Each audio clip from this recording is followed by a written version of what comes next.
Toughest బ్యాటర్లు ఇద్దరు. ఒకరు Heinrich Klaasen, ఇంకొకరు నికోలస్ పూరన్.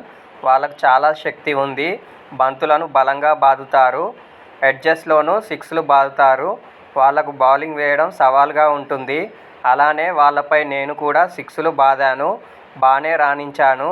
అయితే నేను బౌలింగ్ చేసేటప్పుడు ప్రత్యర్థి ఫేమ్ చూడను. స్టార్ బ్యాటర్లా లేదా చిన్న బ్యాటర్లా అనేది చూడను. ఎందుకంటే వాళ్ళ ఫేమ్ చూస్తే మనపై ఒత్తిడి పెరుగుతుంది. నా దగ్గర బంతి ఉంది, వాళ్ళ దగ్గర బ్యాట్ ఉంది అంతే. నేను యుద్ధంలో గెలవాలి అంటే నేను 6.5 అడుగుల ఎత్తు ఉండకపోవచ్చు. వెడల్పైన ఛాతీ లేకపోవచ్చు. నా మెదడే నా బలం. నేను దానిపైనే మాత్రం ఫోకస్ చేస్తానని చెప్పుకొచ్చాడు. అలానే ఈ ఐపీఎల్ కొత్త సీజన్లో కొత్త అవతారం ఎత్తేందుకు తాను సిద్ధమంటూ చాహల్ ఇటీవలే ఓ వీడియోలో చెప్పాడు. అవకాశం ఇస్తే ఓపెనర్గా రాణిస్తానని అన్నాడు.